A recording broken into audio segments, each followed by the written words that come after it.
Nitin Vasant Shinde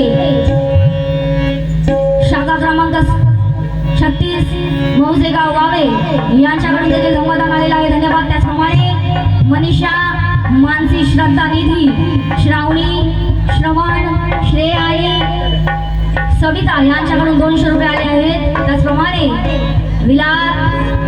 Vilas Gamre